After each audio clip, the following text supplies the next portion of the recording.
Hello and welcome to the debate. I'm your host Sana Maqbool with you at PTV World. In today's show, we will be taking a look at the developments of today and also over the weekend. What we saw, of course, in a rally where the PTI chairman Imran Khan once again spoke about the military establishment being involved with a lot of controversial issues, as he has done before as well. And this time also blaming it on a senior serving military officer, where he spoke about the assassination attempts upon him and pointed towards the senior military officer as being behind those assassination attempts, and also claiming the fact that this, of course, is something that has been going on for quite some time now, and that the said officer is responsible for many other things as well, of course, without any evidence or proof. We, of course, know that this is something that has happened in the past as well, also regarding the former chief of army staff who was blamed for the PTI chairman's ouster from the Prime Minister's office, still something that hasn't been proven yet.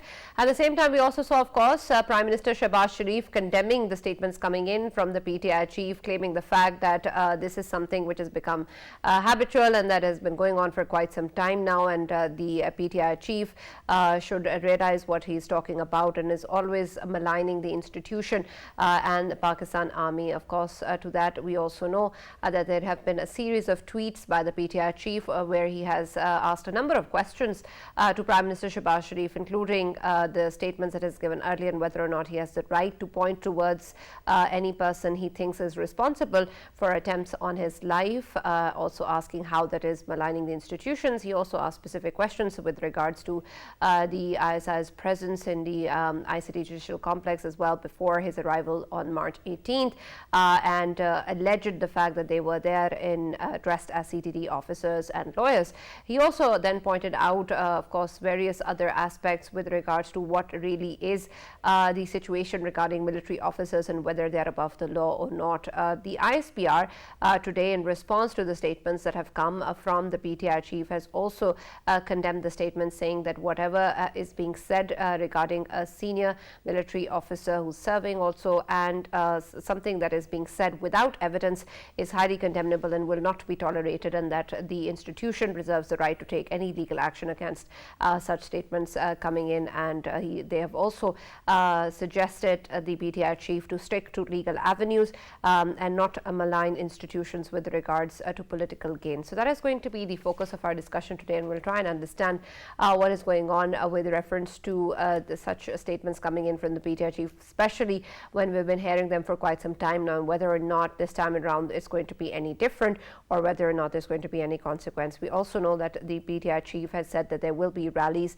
across the country, and if the Supreme Court's orders of elections in the country and in Punjab on May 14th are not something that is realized, that he will be moving across the country to make sure that the government is not able to function smoothly. So we'll take a look at all of this in further detail and try and understand the situation, where it's going. For this and more, as always, in the studios, I have been joined by senior analyst Farrukh Pitafi. We've been joined online by Dr. Niaz Murtaza, who's a political analyst, and Brigadier retired Mr. Nawaz, who's a senior analyst. Thank you very much, gentlemen, for being a part of the show today. Let me start with you, Brigadier Haris. The situation, whenever we take a look at the statements coming in from the PTI chief, are of course pointing towards military institutions in one way or another in terms of their political involvement, in terms of their actions that he points are against the PTI chief. Also, threat to his life is something that now he's pointing towards a senior serving military officer. This, of course, is not something new in terms of what we've been taking a look at in the past year or so, but in terms of what is being said now and the way that the ISPR has also responded, do you think that something different has happened, or a certain line has been crossed? Yeah, you see, Sana, this is what is very, very important. You must understand that this is the time when really ISPR and the military feels that he is crossing the red line. And that also from a chairman PTI who has been responsible, always irresponsible statements against senior military intelligence officers. And really, I know him personally. He has contributed to a limit as far as the counter-terrorism things are concerned in Balochistan and Sindh, even at the cost of risk of his life. He has been awarded civil awards, gallantry award, military award. So in that context, I feel that he should never take false, fabricated allegations and knowing this is going to damage the organization. Nobody has in the world talked about their own security forces and security agencies. Examples are India, you can talk about Pentagon, you talk about United Kingdom. Nobody ever talked about military intelligence. And that military was constant for the last 20 years, fighting the terrorism in the most professional way. They will eliminate the terrorism in Pakistan in the direct command of Chief Army Staff. And then, of course, the 51 countries, NATO could not do that in Afghanistan. But the military, because they did it professionally, they're battle hardened. We have told Indians what is their capability on 27 February 2019. In these contests, it has become a pattern for PTI that they are in pursuit of their objective. They are creating a negative attitude against the intelligence officer and, of course, military, and that creates a very negative impact. And I would say in fifth generation war, this exactly happened because the aim and narrative is to divide the match between people of Pakistan and the military. And that is a very serious situation because you fight as a nation and you never, army doesn't feel strong unless has the support of people of Pakistan. And then the military has said they take it very seriously. And then Imran Khan, the PT, has a remedy measure. Go to for the judicial inquiry, go launch a petition in the court of law, hold an inquiry, and then when something proves, okay, then you share the FIR report.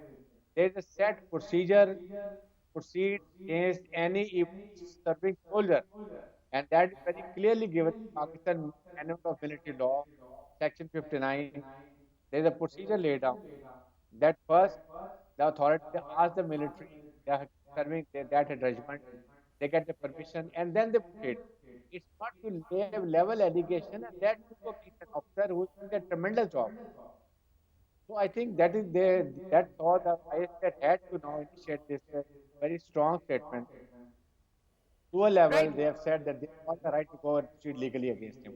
Right, absolutely. And I want to talk a little bit more about that, Brigadier Harris, because they talk about legal action, and we haven't really seen any sort of action being taken previously, at least in the past year or so, in terms of what is being said. So I want to understand the gravity of what is being said right now and what sort of action can be taken and what's the possibility of that. How inclined do you think the institution will be to go down that route?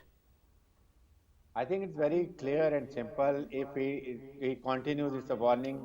He doesn't accept it. They will proceed legally. They can launch an FIR. They can ask some petition the court that then some joint investigation team carry the inquiry and they find some proof against. He cannot give any evidence against a senior officer. Then he is in trouble. And army doesn't let the red light cross. Particularly, it affects the morale of troops. Unity of command is very important. It seriously affects the command level. It has a very negative impression. Troops feel, the officers, young officers feel, we are sacrificing their lives, they're fighting for the motherland, sitting on the snow-covered high mountains, there's glacier and then desert everywhere. And that's what our leaders are talking about their sacrifices. So that's why army has to protect this organization. So that is why this being done and legal amendment is there. And they mean it unless it doesn't stop doing all this. Right. Dr. Niaz, the situation, of course, in terms of what we've seen with regards to the politics of PTI and how they have carried themselves over the past year, especially since the ouster of the PTI chief, is important also in terms of understanding the position of the PTI chief at the moment and what has been said over the weekend. We have previously, of course, seen this rhetoric being part of PTI's narrative, and there's this constant issues with regards to the military establishment or the involvement in controversies or in the political dynamics so far as what is being alleged by the PTI chief. How do you look at the situation in terms of what is going on politically in the country as well with regards to where PTI is currently standing, what they want to do in terms of rallies in the country and the apparent deadline of May 14th that they keep on referring to? Is there anything to do with regards to the way the situation is right now politically for the PTI chief as well to make these statements? Well, the thing is, over the last 10 years, Imran Khan has discovered a very magical thing, which is that, he can make false accusations against anybody and everybody, and he never faces any accountability. He doesn't face legal accountability because our slander, libel laws are so weak. The cases can drag on for years and years, and in the end, courts just say, "Okay, just apologize, so you get away." And then he doesn't face any political accountability because people don't ask questions. They just believe whatever he's saying, at least his core supporters.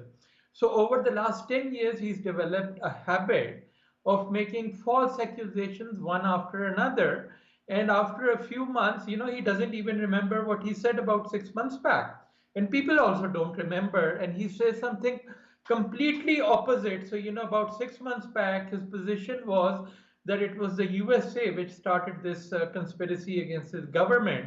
And now the story is that it actually started from here within Pakistan, and then the US joined the board, and people are now willing to believe this new lie, completely forgetting what he said about 6 months back. So this is the kind of situation we face. So I think as voters, as citizens of this country, it's our responsibility, especially of the most educated people in this country, that we should hold our politicians accountable. We should, keep track of, the accusations that they are making, and we should ask them to give evidence every time they make an accusation. Unfortunately, we don't have that political culture in Pakistan, and that should change. Every politician should be held accountable. Obviously, there shouldn't be any holy cow. Nobody is above reproach. No institution, no personality. If anybody does wrong, they should be, asked in public about their behavior. But then anybody who's making those accusations should present the evidence. It should not become free for all, and that's what has happened now. What's the problem that the PTI is facing is that it's been trying so hard to bring this government down for over a year now, but it hasn't made any headway. It resigned from the assembly. It did dharnas. It did long marches. It went to the court. It resigned, and nothing has worked. And now it's gone to the court, and the Supreme Court is doing its best to try to force the government to hold elections, and that's not happening. So what options is the PTI left with? It's to whip up emotions, spread lies, and try to create a sort of a crisis situation in the country where something gives in, and to put pressure on the courts to act, to put pressure on the government to give in. So this is what it's basically just sort of a sort of a corner that the PTI has gotten itself into, and it's not finding any easy ways to back up and join the political mainstream. Absolutely. Farrukh, when we take a look at the situation and what Dr. Niaz was saying in terms of what the PTA has been doing or the kind of statements that they've been making, if they are in fact a part of their narrative or what they want to achieve by what Dr. Niaz said as spreading lies or whipping up stories, are there people who are actually believing that or falling for these stories? And not just in terms of PTA supporters, but in terms of the kind of political gains or pressures that other institutions seem to also be taking. Is that true? Right, Sana, thank you very much for this question. I think it is the most important question at this moment that everyone is mulling over. I think that given Pakistan's history, it is not difficult. Remember the way our public discourse has unraveled in the past. Usually, the people that are there can include any conspiracy into their conception of how things are run. So when Imran Khan Sahib says this, and this is the saddest part, Sarah, and this is what I've been saying for past 10 years. Remember that we have been fighting a war that is war on terror, and thousands upon thousands have actually laid their lives. We know about 80,000 people, including several armored personnel, but we don't know the true tally of the intelligence operatives who might have actually died. So to actually name somebody and to without evidence and say that that person is going to kill me or something of that sort is akin to demoralizing all those people who are out in the field remember, when a soldier dies or a civilian dies, we know their names. We know what exactly the kind of sacrifices they have done for the country. But when it comes to intelligence operatives, you never know. There are times when they are identified, but mostly they are not, right? So it is really heartbreaking to see that a person who has been given so much respect by the very same institutions, Sana. I mean, remember that a senior officer who recently retired told us that when you look at the voting pattern, the biggest chunk of Imran Khan's vote came from the parts of upper and central Punjab, which constitutes the biggest contributory to Pakistan army as well. So it is friend and family that kept on voting for him. So what kind of a person does it to the institution that might have given him that kind of respect? I understand that Imran Khan Sahab, for him many things are new. For example, other political parties have repeatedly come into power and then they have been actually removed as well. And in the past, it wasn't that kind of a process, right?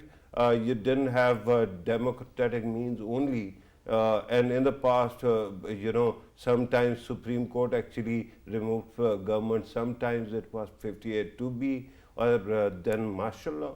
But this time, for Imran Khan Sahib, it is new. So at this moment, I think he's A, highly paranoid, B, also operating in a headspace where he thinks that he can get away with whatever he wants.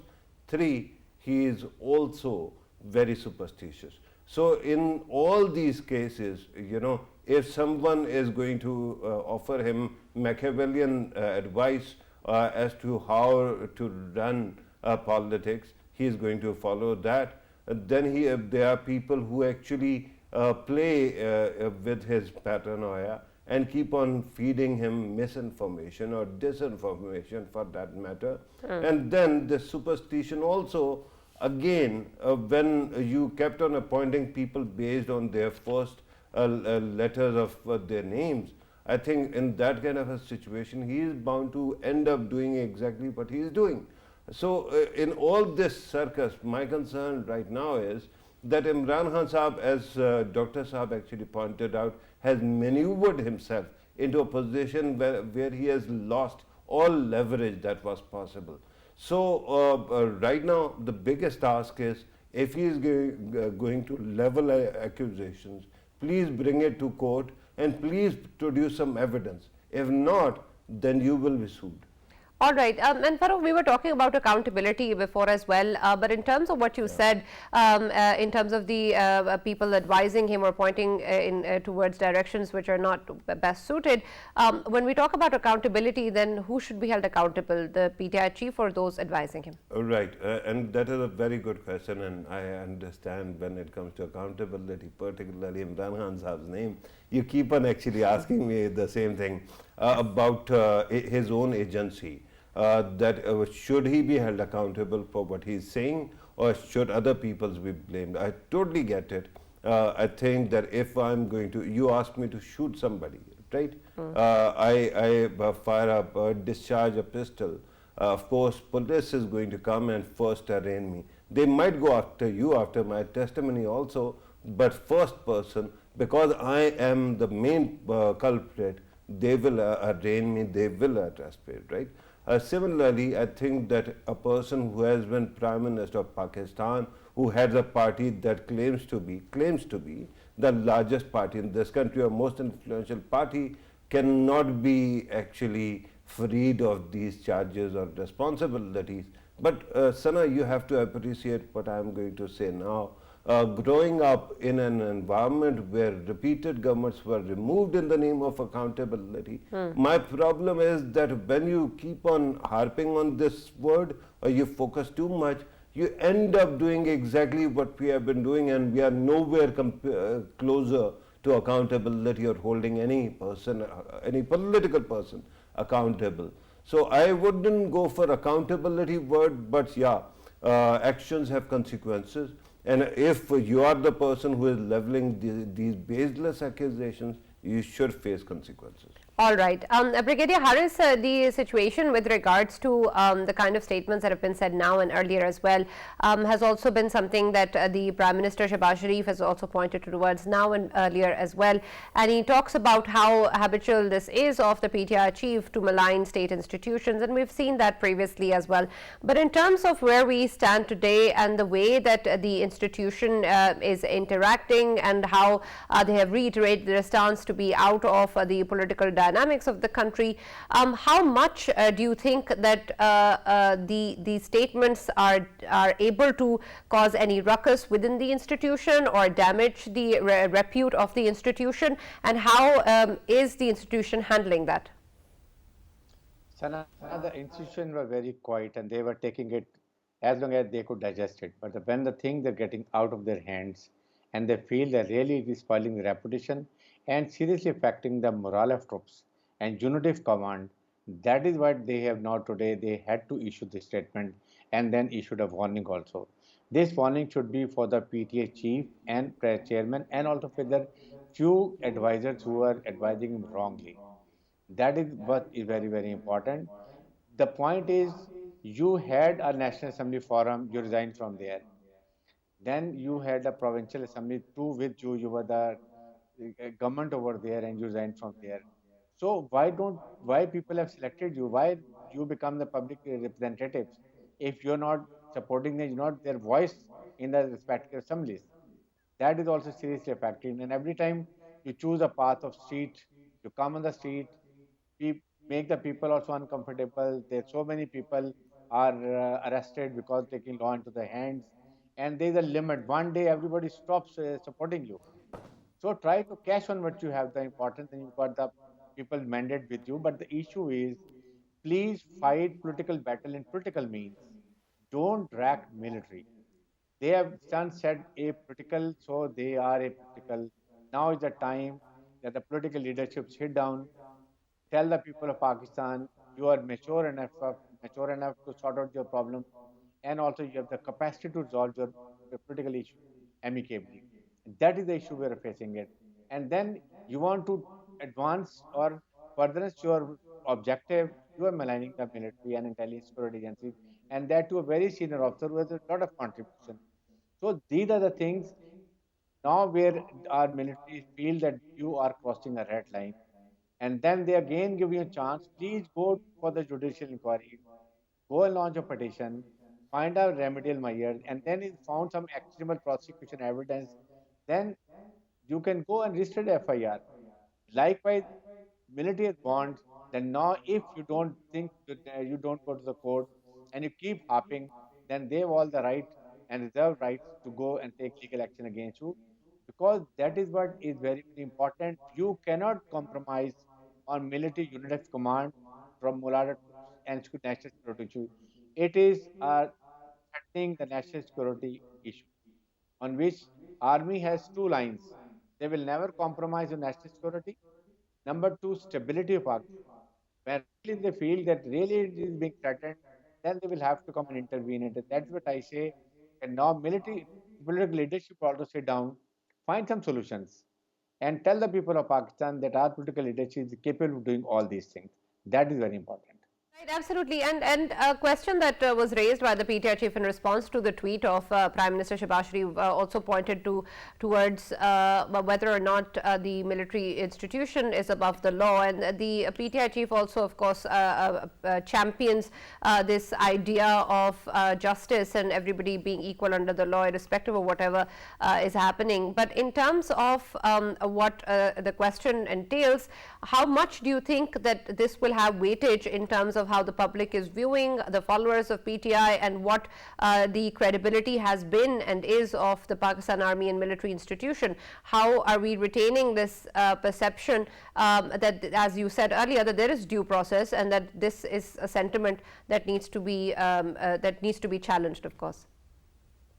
That is very important. I would say now it is the political leadership. They have to ensure, particularly PDM, PMLN, their media handlers, they should also be very watchful what they are doing. It, they have to counter it. And also, even I would say the PTA leadership also should realize what they're doing is how much they're causing damage.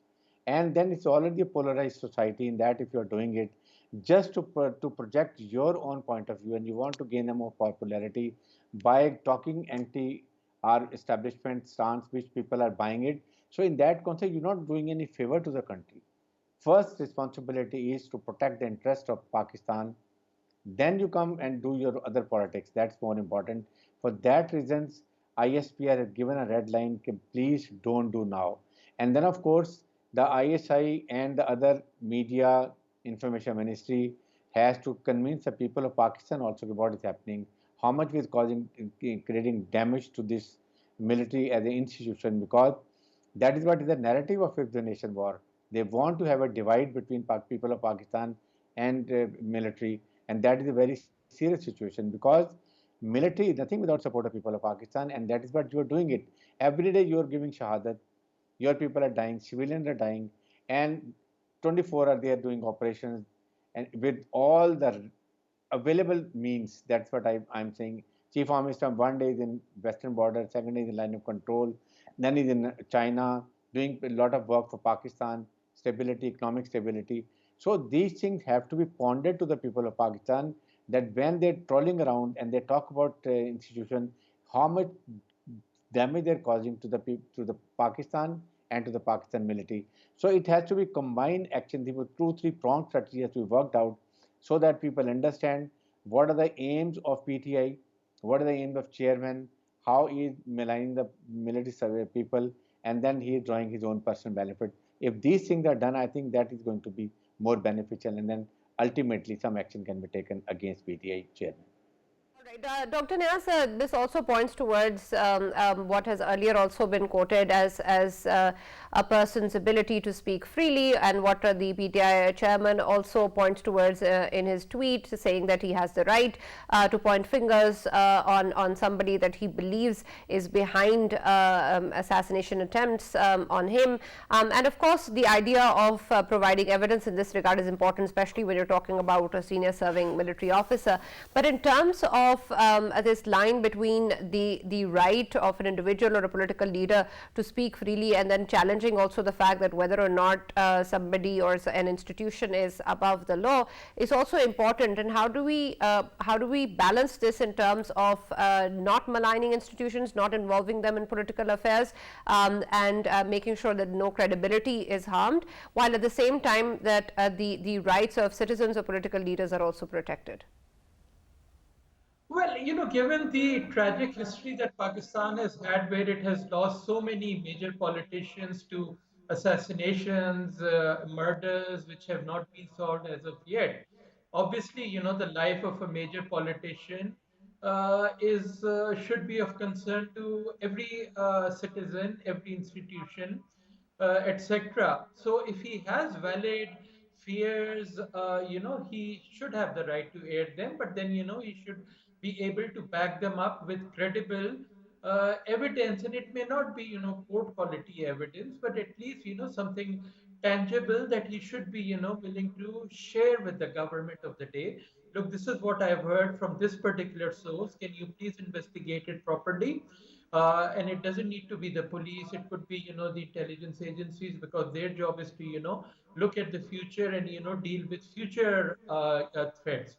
But the problem with Imran Khan is that he doesn't do anything of the sort. He just makes accusations, new accusations, and, completely forgetting what he said a few weeks back. So, at that kind of a level, then it becomes very difficult to, take him seriously. And it's like, crying wolf over and over again without evidence, without a genuine fear. Then, in the end, people just start ignoring you, that, this guy shouts wolf all the time. Why should we take him seriously? So, there's a serious need for Imran Khan to, revisit his strategies, his political strategies, and, become a more mature citizen. That said, there's also lessons for everybody else, that if it's not your job to be in politics and you do that, then your past haunts you for a very long time. And even when you stop doing so, people can credibly accuse you when you're not even,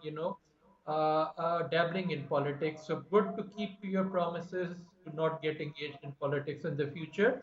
But back to Mr. Imran Khan, I think he needs to face some sort of accountability. I know Farrukh doesn't like that word, but just for the want of another word, I would say, even if it means, a lengthy, a trial, somebody needs to take him to court and, make sure that, they stick around and, persevere with the case long enough to, make him pay a price for his lies. Right, and Dr. Niaz, I want to understand what really will be an act which can deter the PTI chief from making such statements, because so far, of course, I understand there hasn't really been any consequence of the kind of statements he's made, but of course there is the possibility of consequence, and there have been warnings that have been given, such as what the ISPR has said today as well. But can any of these act as a deterrence for the PTI chief in particular? They haven't so far.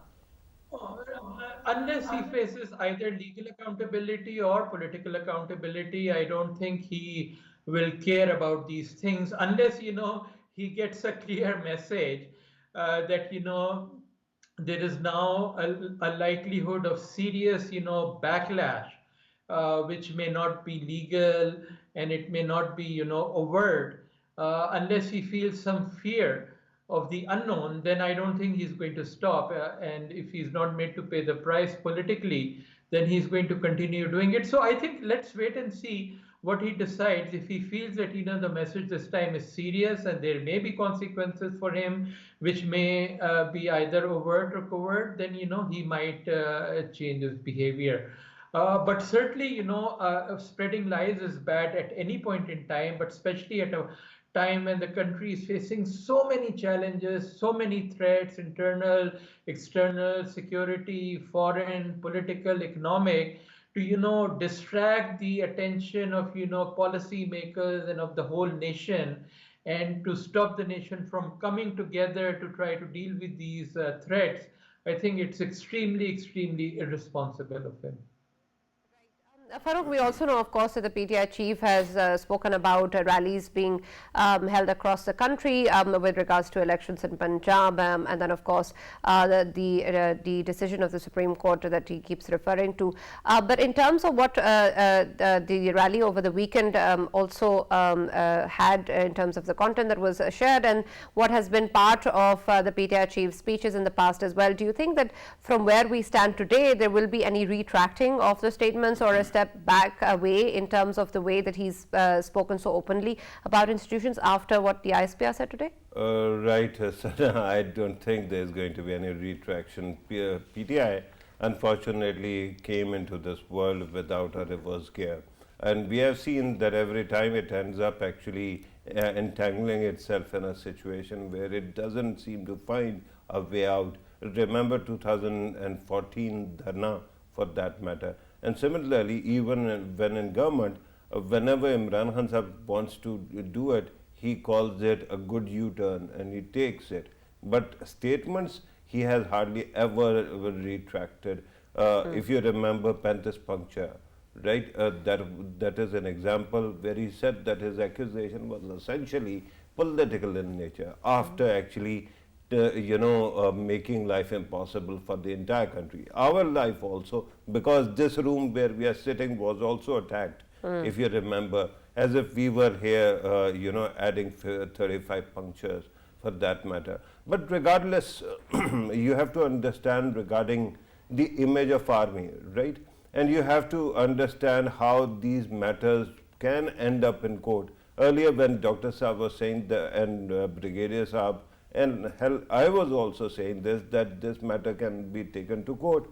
The question that came to my mind was which court? The subjectivity of our courts is before you, and it seems that the Honorable Chief Justice of Pakistan cannot discern certain arguments that we have been making repeatedly. But there are two aspects to it, right? Army's, legitimacy or its image or the liking for it flows from two things.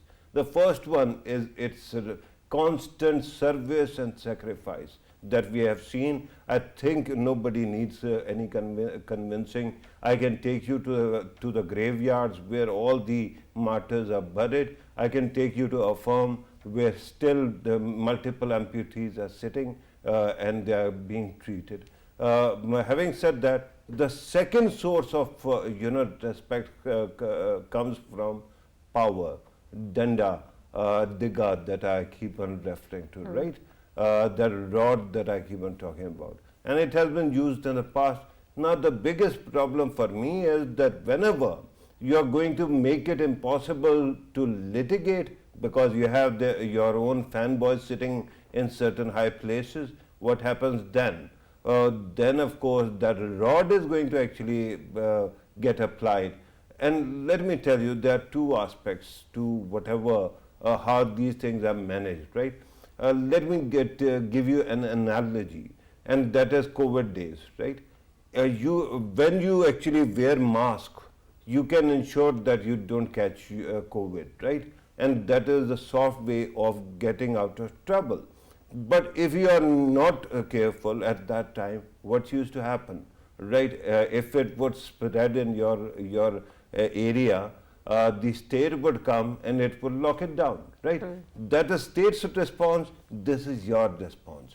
So if you can filter yourself and ensure that you do not actually level baseless allegations, that's okay. Otherwise, if the rod starts getting used, then you won't find any kind of solution, right? What you are essentially accusing is that it is being used.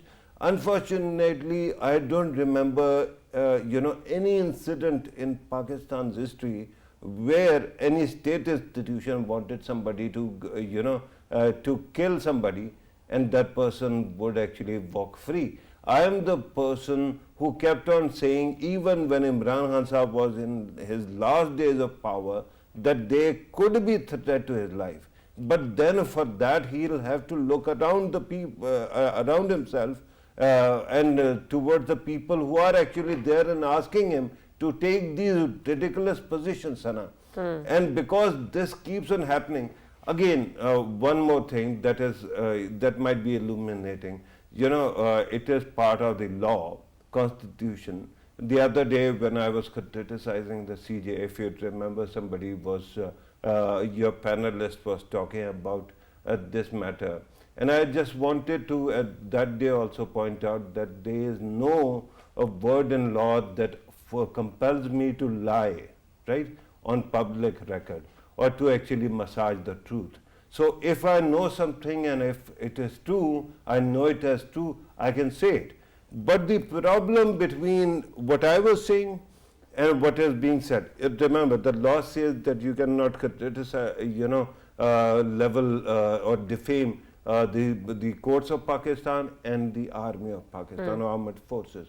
So if you are leveling accusations which cannot automatically be proven in public domain, then you'll have to produce evidence, right? What do you want? Do you want it to end up with a military court, right?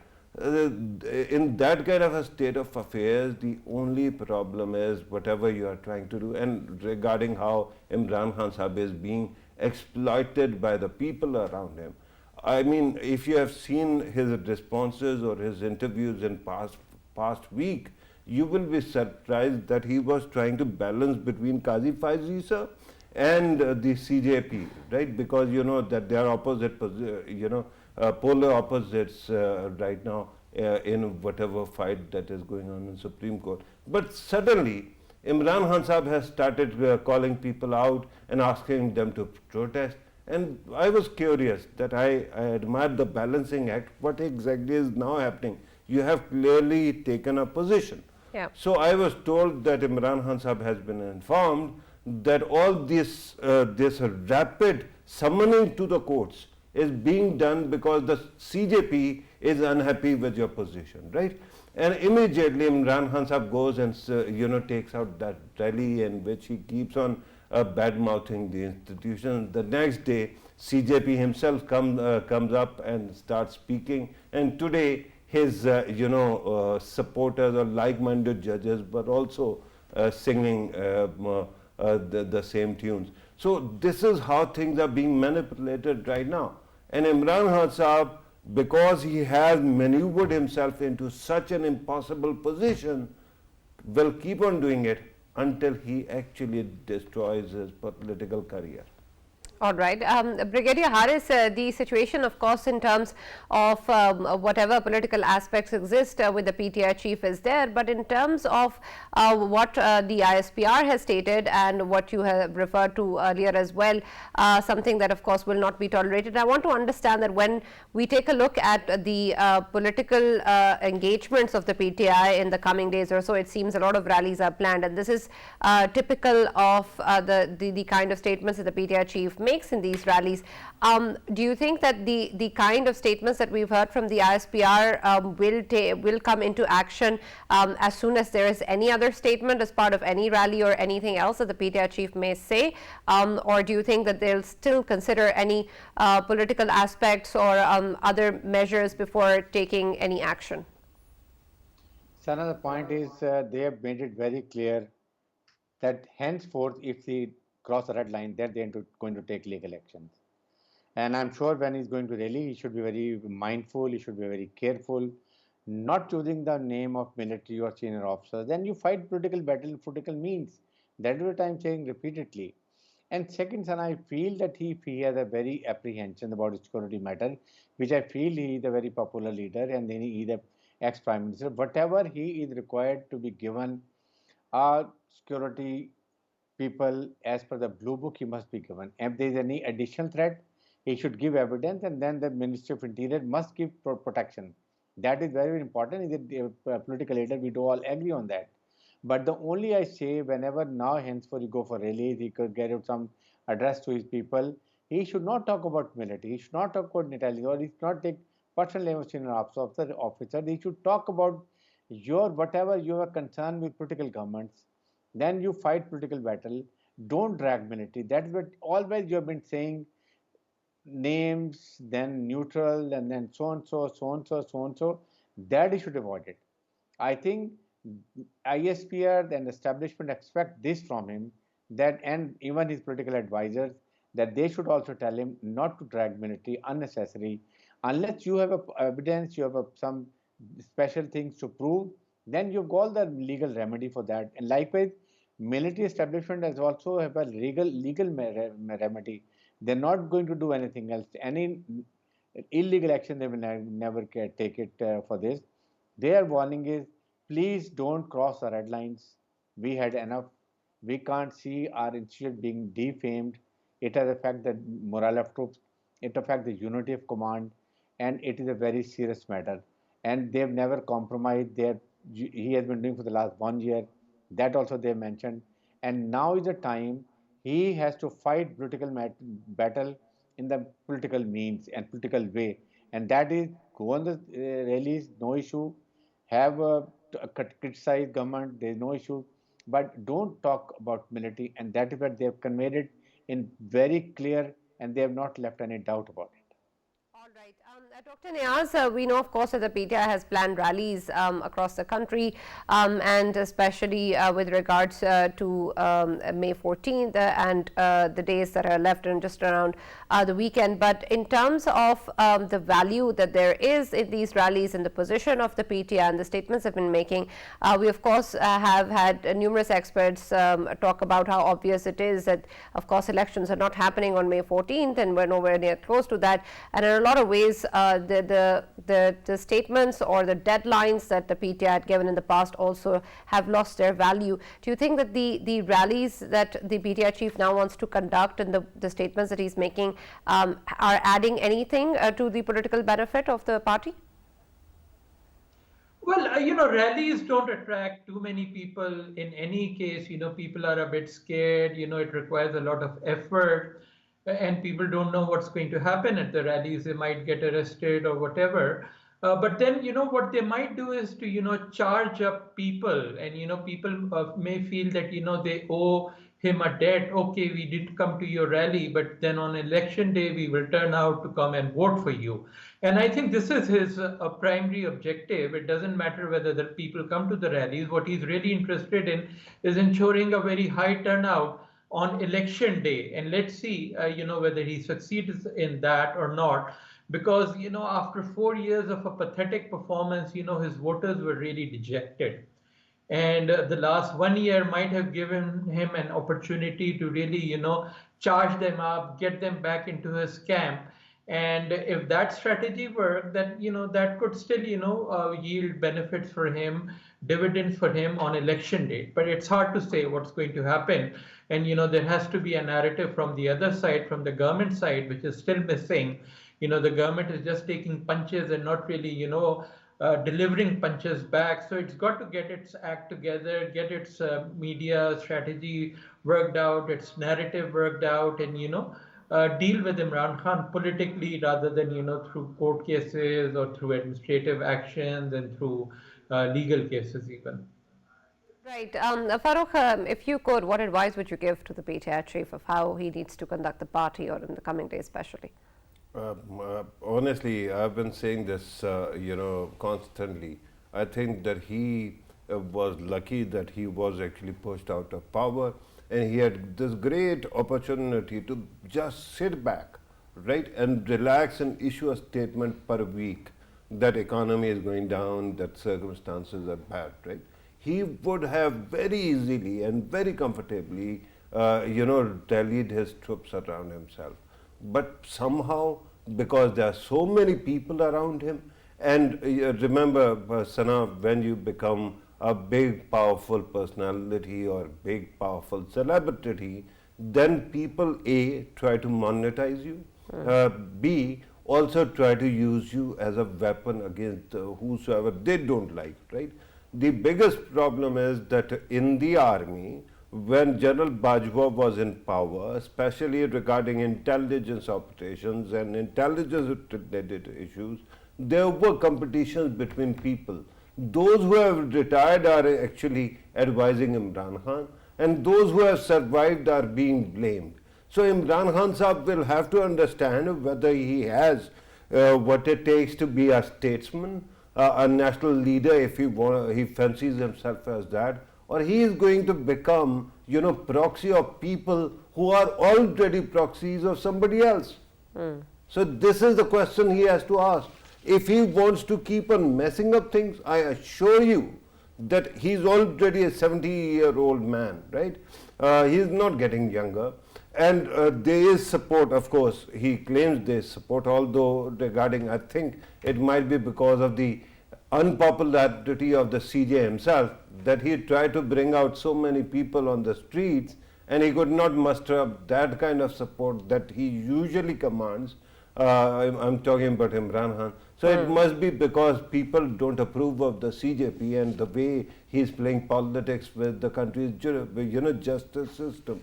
But having said that, Imran Khan Sahab keeps on wasting himself in other people's fights. Right. The right thing to do would be sit back and just let the system, the whole thing play out. Right. Thank you, Farrukh, for those comments. Thank you, Dr. Niaz Murtaza, for joining us. Thank you, Brigadier Haris Nawaz, for being part of the show as well. And we hope that among the many people that the PTI chief listens to, Farrukh, I hope that you're also one of them and that sanity prevails. That's all that we have from the debate. See you tomorrow.